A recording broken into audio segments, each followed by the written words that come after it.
오늘 우리가 봉독한 바울의 기도입니다. 23절까지가 바울의 기도인데 19절까지만 봉독을 했습니다. 이 바울이 에베소서를 기록할 때에 그는 로마 감옥에 있었습니다. 보통 옥중 서신이라 해가지고 에베소서, 골로새서, 빌립보서, 빌레몬서를 옥중 서신이라고 이야기를 합니다. 그 중에 하나가 이제 에베소서인데, 사실 로마에 오기까지 바울의 생애를 보게 되면은 너무나 비참한 삶을 살았다고 볼 수 있습니다. 다메섹 도상에서 예수님을 만났습니다. 그리고 지금 거의 한 30년이 지난 때예요. 그 30년의 역사를 쭉 들여다보면은 이 세상적으로 볼 때 바울과 같이 미련하고 참 재수도 없고 운도 안 따는 사람은 없다고 봅니다. 그러나 그는 복음을 위해서 그 모든 고통과 어려움을 다 겪고 지금 감옥에 있으면서 거기서 하나님의 참 사랑을 깨닫고 이 에베소서를 써서 보내는 것입니다. 3차 전대여행 10여 년 동안을 다니면서 그는 고린도 후서에서 자기가 고백했듯이 40에 하나 감한매를 5번 맞았다 그래요. 보통 32대, 33대 맞으면 다 죽는다고 합니다. 그러니까 39번씩을 5번 맞았어요. 그뿐입니까? 태장을 3번 맞았어요. 돌팔매질을 1번 맞고 배가 3번이나 파손당했습니다. 그리고 동족의 위험, 또 강도의 위험, 이방인들의 위험, 강물의 위험, 바다의 위험, 굶주리고 잠도 제대로 못 자면서 그는 수많은 고통을 당했던 것입니다. 그리고 로마 식민지 당시에 있었던 그때에 바로 가뭄이 들었어요. 예루살렘 교회가 많이 어려웠습니다. 그래서 마게도니아 아기아 제병에서 연보를 받아가지고 예루살렘에 전하는 그러한 일을 감당해야 됐어요. 많은 사람들이 기도하는 가운데에 예루살렘에 가게 되면은 보여준 대로 손발이 묶이고 갇힐 것이라고 이야기를 합니다. 그럼에도 불구하고 사도 바울은 예루살렘으로 가요. 아니가 다를까 가자마자 이틀 만인가 두리비모라는 이방인 청년을 성전으로 데려갔다는 제목을 받아가지고 갇히게 됩니다. 그리고 나서 2년 동안을 가이사라 지방에서 벨렉스, 베스도, 아그리빠 왕을 통해서 재판을 받습니다. 아무런 죄가 없어요. 그런데 이는 로마 시민권자이기 때문에 자기 죄 없음을 로마 황제에게 재판을 받겠다고 해서 상소를 합니다. 그래서 로마로 끌려가게 돼요. 거기서 2년을 지냈는데 2년 그 동안에 쓴 책이 바로 에베소서입니다. 여러분, 그렇게 어렵고 힘들고 고통스러운 삶을 살았던 그가 무엇 때문에 그러한 그 어려움 속에서도 그를 찬송하게 했는가? 그 무엇이 무엇인가? 그것을 그는 1장 3절서부터 14절까지를 이야기를 합니다. 분명하게 이야기를 하기를 1절, 2절에서는 이렇게 이야기를 해요.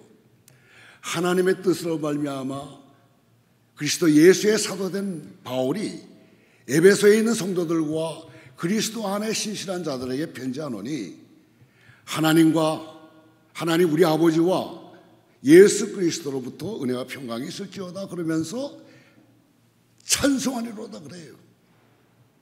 그 어려운 가운데에서 또 특히 에베소 교회에서 들려오는 소식이 있습니다. 이단이 들어와 가지고 교회를 막 분열시키려고 다툼도 일으키고 막 그런다는 소문이에요. 그렇게 생각해 보세요. 육신적으로 그 몸이 성했겠습니까? 또 내적으로는 에베소 교회를 얼마나 사랑했어요. 10년의 전도 기간 동안 거의 3년여 동안을 에베소에 머물렀던 것입니다.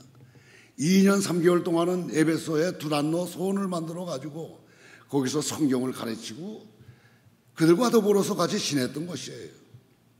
그런데 그곳에서 어려움이 있다는 그러한 소식을 들었을 때 그 바울의 마음은 아주 찢어질 듯이 아팠을 것입니다. 그런데 편지를 보내면서 어떤 문제점에 대한 이야기는 전혀 없이 찬송하자부터 이야기하는 것입니다. 찬송하리로다, 이 말의 뜻은 나는 하나님을 찬송한다는 것입니다. 그러니까 너희들도 이 사실을 깨닫고 찬송하라는 거예요. 그래서 3절서부터 14절까지를 보시게 되면은 이것이 헬라어 언어로 보면은 원문을 보게 되면 한 구절이에요. 그런데 우리 성경을 보게 되면 12구절로 되어 있죠. 참 어려운 내용입니다. 무슨 말인지 잘 이해가 되질 않아요. 그런데 가만히 보게 되면은 은혜의 영광을 찬송하라, 영광을 찬송하라 하는 그러한 그 내용들이 나옵니다. 그래서 보니까 6절과 12절과 14절에 똑같은 내용이 반복되는 것을 보게 돼요. 그리고 나서 들여다봤더니 구원 그러면은 예수만 우리를 위해서 십자가에 죽으신 줄 알았는데 그렇지 않다는 것을 깨닫게 됩니다. 4절서부터 6절까지를 보면은 하나님의 창세 전에 우리를 택하고 애정하셔서 기쁘신 뜻대로 우리를 하나님의 자녀로 삼아 주셨다는 거예요. 이 사실을 바울은 깨달았습니다. 그리고 두 번째, 예수 그리스도의 사역은 무엇입니까? 우리를 속량하셨는데 우리가 죄에서 벗어나게끔 피를 흘리시고 죽으셨다는 거예요. 이 얼마나 놀라운 사실입니까? 이 모든 것에 성령 하나님도 인치시고 확증시켜 주셨다는 것입니다. 이 사실을 깨닫고 찬송하지 않을 수가 있느냐 이런 것입니다. 그런데 놀라운 것은 성경을 보게 되면은 그리스도 안에 있는 모두가 다 이러한 복을 받았다는 거예요. 그러니까 너희는 지금 이 복을 누리고 있느냐, 이걸 지금 확인시켜 주시는 것입니다. 많은 문제점이 교회에 있어요. 그런데 그 문제점 하나하나는 하나의 증상에 불과하다는 것입니다.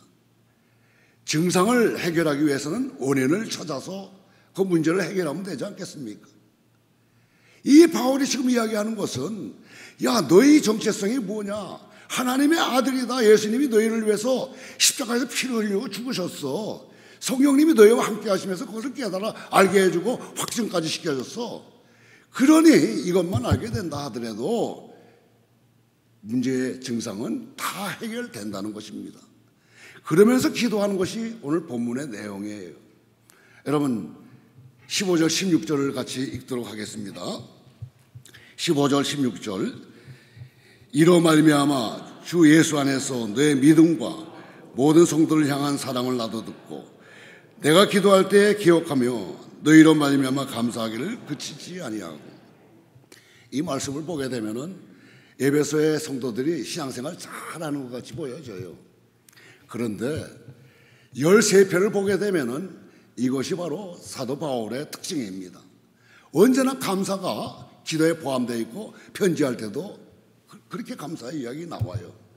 이게 뭐냐 할 것 같으면은 이 사람들이 그렇게 신앙생활을 해설하기보다도 감사의 위력이 얼마나 큰가 하는 것을 이 사도 바울은 깨달아 알기 때문에 감사한다고 이야기하는 것입니다. 여러분 감사, 이 세상 사람들은 감사가 어디서부터 나온다 그래요? 내가 갖고 싶은 소원 이루어지게 되면 감사하지 않습니까? 그것이 얼마나 가겠어요? 쉽게 사라져요. 그런데 믿는 사람 안에의 감사는 오래 갈 수 있다는 것입니다. 그 비밀이 여러분 이 말씀은 꼭 기억해 두시길 바랍니다. 골로새서 2장 6절 7절에 나와 있어요. 성경에 이 감사가 어떻게 생기는지 나와 있는 구절은 여기밖에 없습니다. 자, 골로새서 2장 6절 7절을 같이 읽도록 하겠습니다. 시작. 그러므로 너희가 그리스도 예수를 주로 받았으니 그 안에서 행하되 그 안에 뿌리를 박으며 세움을 받아 교훈을 받은 대로 믿음에 굳게 서서 감사함을 넘치게 하라. 믿음에 굳게 서서 감사함을 가지라는 거예요. 다시 말해서 믿음이 있으면 감사함이 생긴다는 것입니다. 여러분 믿음은 어떻게 생겨요? 들음으로 생기지 않습니까? 그러니까 말씀을 들음으로 믿음이 생기는데 이것이 점점 많아지게 되면 감사가 넘치게 된다는 거예요. 감사함이 얼마나 위력이 있는가, 이것을 또 성경을 통해서 찾아보게 된다면은 이 감사라는 단어가요 성경에 196번이나 나와요. 구약에 132번, 또 신약에 64번. 그런데 구약의 132번 중에서 시편, 다윗의 시편에 이 77번이나 감사라는 단어가 나옵니다. 그리고 바울 서신에 48번이나 나와요. 그러니까 다윗과 사도 바울의 거기에서 감사가 나온다는 사실을 우리는 보게 됩니다. 다윗이 어떤 사람입니까? 다윗 그러면은 굉장히 훌륭한 사람이라 그래서 남자아이를 낳게 되면 다윗이라는 이름을 많이 부르지 않습니까? 근데 사실 다윗같이 비참한 인생을 산 인생도 없을 거예요. 어린 나이에 왕이 될 것이라는 기름 부음을 받지 않습니까? 그 이후로부터 계속 사울 왕에게 쫓겨다녀요. 산으로 들러 광야로 토굴러 먹을 것이 없어가지고 굶주리고, 하물며 적군인 블레셋 땅 아기스 왕 앞에 가서 굽신거리다가 발각이 나가지고 죽을까봐 미친 척하다가 풀려나기도 하고, 그뿐입니까? 왕이 된 다음에 인구조사를 했다는 그것 때문에 하나님이 진료를 받아가지고 전염병이 점해져가지고 7만 명이 죽었습니다. 왕의 입장에서 자기 백성이 눈앞에서 7만 명이 죽었습니다. 그 마음이 얼마나 아팠겠어요. 그뿐입니까? 압살롬이라는 사랑한 아들이 자기를 배반해가지고 쫓겨 도망다니는 신세. 여러분, 다윗의 인생을 보게 되면은 만만한 인생이 아니었더랬어요. 그럼에도 불구하고 그는 감사했다는 것입니다. 무엇이 그를 감사하게 만들었을까? 바로 환경이 감사를 만들어내는 것이 아니라는 사실을 우리는 알게 되면서, 하나님이 어떤 분인가를 그는 알았기 때문에 그 믿음을 가지고 그는 감사할 수 있었던 것입니다. 그뿐입니까? 사도 바울을 보세요. 조금 전에도 제가 말씀드렸지만 얼마나 많은 고통을 또 어려움을 당했습니까? 그럼에도 불구하고 신구약의 수많은 인물들 가운데에서 감사 소리를 그렇게 많이 한 사람이 이 바울이라는 것입니다. 다윗과 바울. 그래서 여기서 우리가 추출해 볼 수 있는 것은 환경이나 상황이 우리를 감사케 하는 것이 아니라는 것을 알 수 있습니다. 여러분, 우리 세상 사람들은 어떤 문제가 해결되면 감사해요. 그러나 우리 신앙의 사람들은 믿음이 충만할 때 감사할 수 있게 되는 것입니다. 이렇게 하나님을 신뢰하고 의지하게 되면 하박국서를 보세요. 하박국서 3장 17절 보시게 되면 17절 18절입니다. 같이 읽습니다. 시작. 비록 무화과 나무가 무성하지 못하여도 포도나무에 열매가 없으며 감람나무에 소출이 없으며 밭에 먹을 것이 없으며 우리의 양이 없으며 외양간에 소가 없을지라도 나는 여호와로 말미암아 즐거워하며 나의 구원의 하나님으로 말미암아 기뻐하리라. 여호와로 말미암아 즐거워하며 나의 구원의 하나님으로 말미암아 기뻐하리라 그랬어요. 여러분 잘 아시다시피 시편 23편, 여호와는 나의 목자시니 내가 부족함이 없으리로다. 그가 푸른 풀밭에 누우시며 잔잔한 물가로 쉴만한 물가로 인도하시, 내 영혼을 소생시키시며 자기 이름을 위해서 의의 길로 인도하시는도다. 내가 사망의 음침한 골짜기를 다닐지라도 해를 받지 않을 것은 주께서 나와 함께 하시죠. 지팡이와 막대가 나를 안위하시라이다.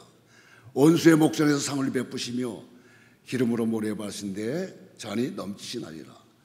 그리고 내 평생의 선하심과 인자심이 종종 나를 따르리니 여호와의 집에 영원히 거하리로다 그랬습니다. 여러분, 어떻게 할 때 이러한 현상이 나타날 수 있을까요? 이 다윗의 고백입니다. 우리도 이 고백을 할 수 있지 않겠어요? 어떻게 해야 고백이 될 수 있습니까? 여기에 해석되는 구절이 있습니다.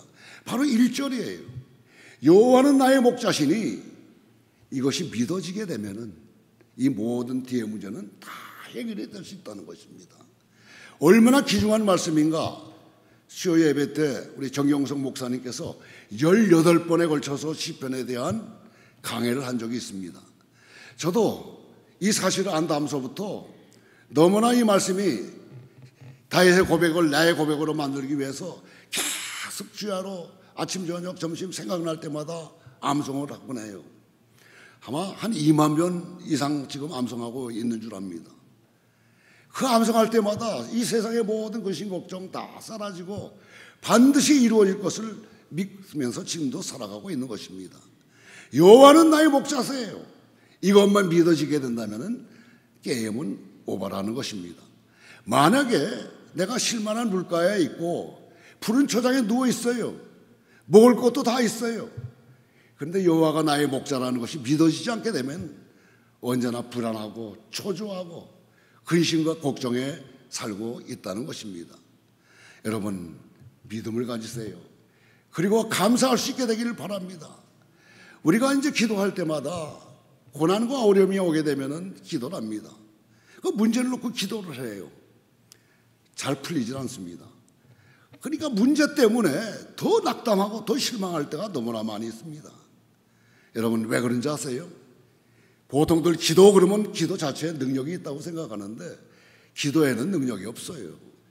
여러분, 잡신을 섬기는 그런 분들도 기도 다 하지 않습니까? 물 놓고도 기도하지 않습니까? 이 기도에는 능력이 없습니다.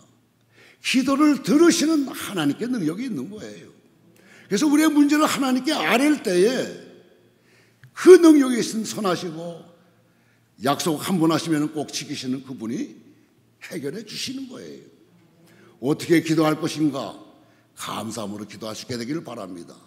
그래서 능력 있는 하나님이 나와 함께 하시며 나의 문제를 책임져 주신다는 그 사실을 언제나 마음에 새기면서 이것을 증거하는 아름다운 삶이 있게 되기를 간절히 바랍니다. 그리고 감사가 얼마나 위력이 있는가? 여러분, 예수님의 기도에서도 우리는 확인할 수 있습니다. 요한복음 11장을 찾아보세요.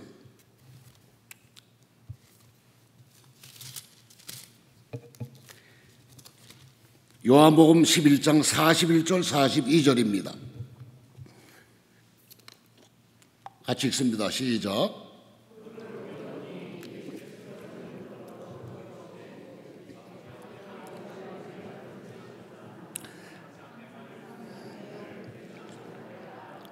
그러나 이 말씀하옵는 것은 들러선 무리를 위함이니 곧 아버지께서 나를 보내신 것을 그들로 믿게 하려 함이니.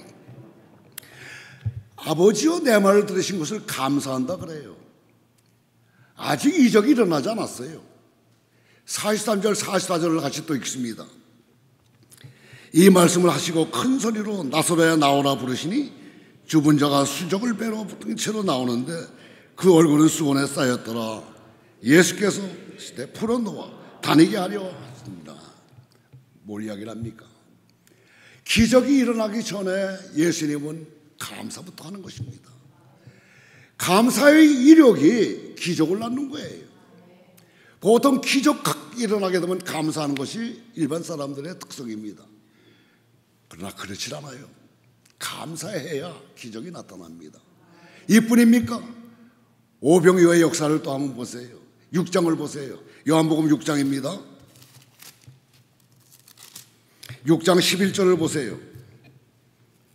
시작. 예수께서 떡을 가져 축사하신 후에 앉아있는 자들에게 나눠주시고 물고기도 그렇게 그들의 원대로 아직도 이적이 나타나지 않았어요. 오병이어를 가지고 5,000명, 남자만 5,000명입니다. 그러니까 12광주리가 남았어요. 이런 이적이 나타나기 전에 축사했다 그래요. 근데 이 축사라는 단어가 헬라어로 유카리스테오라는 단어입니다. 감사라는 단어와 똑같아요. 그러니까 감사하셨어요. 그랬더니 그런 기적이 일어난다는 것입니다. 여러분, 이런 기적을 체험하고 싶지 않으세요? 체험하고 싶은 분이 안 계신가 보네요. 예, 여러분 감사하세요. 그러면 감사에는 능력이 나타납니다. 그런데 감사에는 언제나 뭐가 있어요? 대상이 있어요. 대상이 누굽니까? 믿음의 대상이 있듯이 감사에도 대상이 있지 않습니까? 하나님이 하셨기 때문에 라는 이러한 전제. 그러나 세상 사람들의 감사는 언제나 내용에 있잖아요. 잘 되게 되면 감사해. 또 잘 나가다가 더 부족한 것이 있어요. 또 달라고 그랬을 때 또 주면 감사해요. 이 감사가 수시로 바뀌지 않습니까? 그러니까 언제나 갈등 속에 살고 고갈 속에 사는 것이 일반 사람들의 모습이에요. 우리의 믿음의 사람들은 이제 감사하며 선하시고 능력이 있으신 분이, 한 번 약속하신 분이 다 주실 것을 믿으면서 언제나 기도할 수 있게 되길 바랍니다. 어떻게 기도해요? 감사함으로. 그럼 무엇을 기도할까? 이 말씀이 바로 그 다음에 나옵니다. 17절을 같이 읽습니다.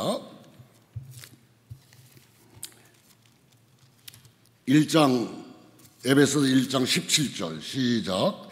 우리 주 예수 그리스도 하나님 영광의 아버지께서 지혜와 계시의 영을 너에게 주사 하나님을 알게 하시고. 아니, 조금 전에도 말씀드렸어요.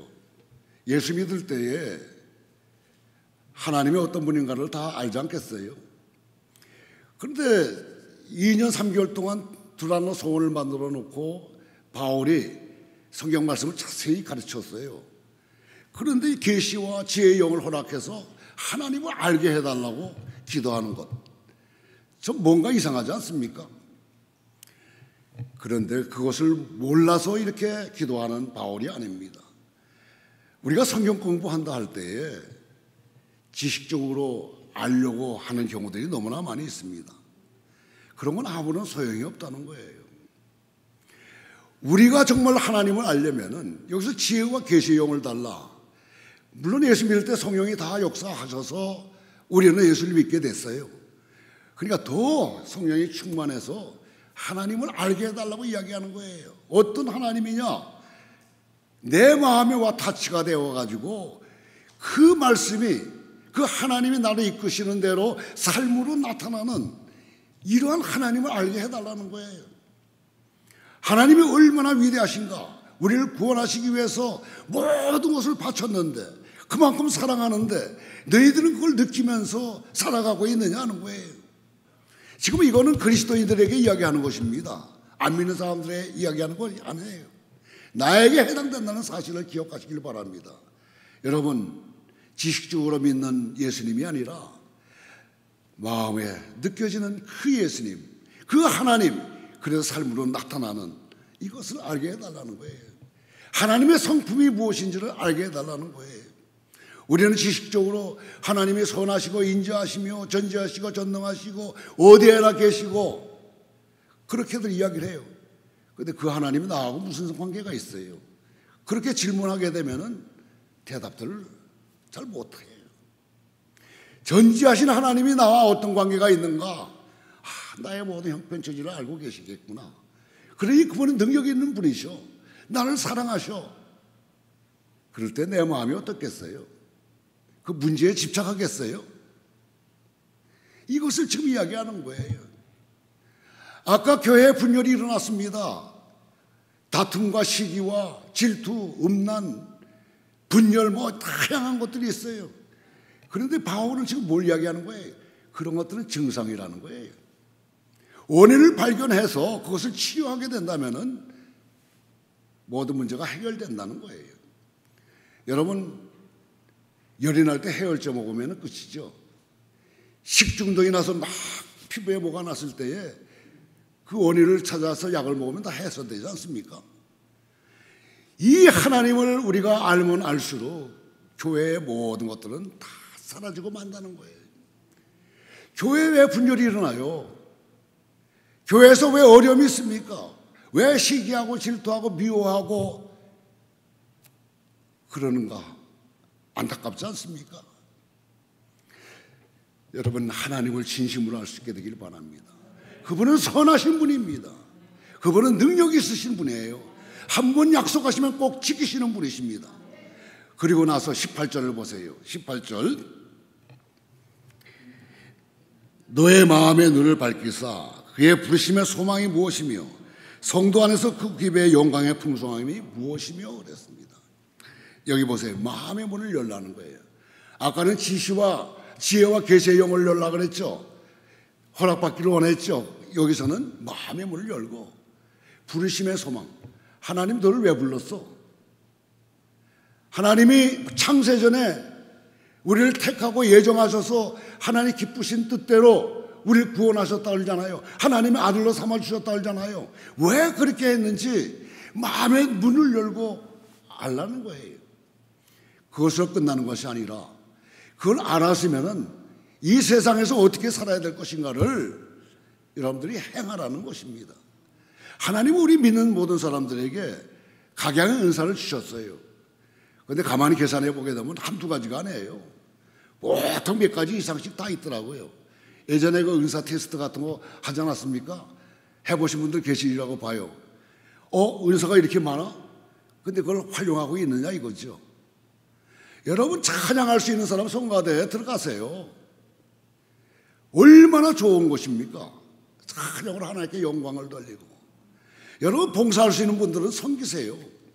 섬길 때 말들을 하지 마세요. 나에게 그런 은사를 주셨기 때문에 내가 섬기는 거지.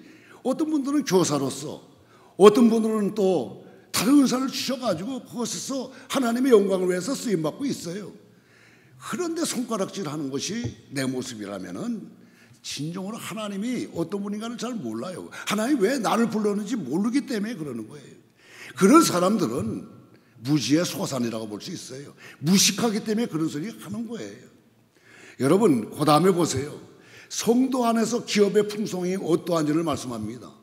이건 무슨 이야기 아니냐면요, 우리 예수 믿을 때 우리는 다 기업으로 하나님 삼아 주셨어요. 한 사람 한 사람이 다 기업이에요. 교회가 믿는 사람들이라 그래요. 한 사람 한 사람 다 교회고 한 사람은 다 기업이에요. 근데 교회는 한 사람으로 이루어지는 것이 아니에요. 서로 지어져 가는 거예요. 같이 모여서 기뻐하고 감사할 때 큰 영광이 나타나는 거예요. 이런 걸 생각한다 할 것 같으면 내 옆에 미운 사람이 있어, 저 사람만 없으면 좋겠어, 이런 소리가 나올 수 있겠어요? 자기 주어진 것만 충성스럽게 잘 행하시게 되면은 정말 능력 있는 교회가 돼요. 왜 오늘날 교회가 능력이 없는가? 예수가 사라지기 때문에 그래요. 예수의 능력을 알지 못하는 많은 사람들이 교회를 지배하기 때문에 그래요. 여러분, 교회들마다 분열이 없는 데가 어디 있겠습니까? 너무나 많지 않습니까? 근데 오늘 바울이 기도하는 내용을 보세요. 하나님을 아셔야 됩니다. 그리고 부르심의 소망이 무엇인지를 알아야 돼요. 그리고 성도의 기업의 풍성이 어떤지를 알아야 됩니다. 그리고 마지막 네 번째입니다. 네 번째, 19절 20절을 같이 읽습니다. 그의 힘의 위력으로 역사하심을 따라 믿는 우리에게 베푸신 능력의 지극히 크심이 어떠한 것을 너희로 알게 하시기를 구하노라. 그의 능력이 그리스도 안에서 역사하사 죽은 자들 가운데서 다시 살리시고 하늘에서 자기의 오른편에 앉으사. 이 말이 무슨 말입니까? 우리가 믿을 때에 베푸신 능력, 지극히 크신 그 능력이 어떠한지를 이야기하는 거예요. 그 능력은 20절에서 그리스도 안에 있던 것이 우리가 예수를 믿음으로써 그 능력이 우리 안에 들어왔다는 거예요. 그 능력이 어떤 능력이에요? 죽은 자 가운데서 살리신 부활의 능력이 우리 안에 있다는 거예요. 여러분, 이 사실을 믿으세요. 살아계신 역사하시는 그 하나님이 내 안에 계시는데, 우주 만물을 창조하시고 능력이 있으신 분이 내 안에 계시는데 이 세상에 뭐가 근심이 있습니까? 걱정될 게 뭐가 있겠어요? 여러분, 문제를 바라보지 마세요. 주님을 바라보세요. 하나님은 우리와 함께 하십니다. 그 능력 있는 분이 우리 안에 계세요. 이것을 알게 해달라고 지금 바울은 기도하고 있는 거예요. 다시 한번 말씀드립니다. 우리 주님은 대단하신 분이세요. 위대하신 분이십니다. 능력 있으시고 정말 모르는 것이 없으신 분이에요. 죽은 자도 살리셔서 부활시키는 그러한 분이십니다. 그런데 약속하신 것은 반드시 지키시는 분이라는 사실입니다. 이 능력이 내 안에 있다는 거예요. 여러분 안에 있다는 것입니다. 이 능력이 나타나는 놀라운 주의 영광을 드러내는 삶을 여러분과 제가 살 수 있게 되기를 주님의 이름으로 축원합니다.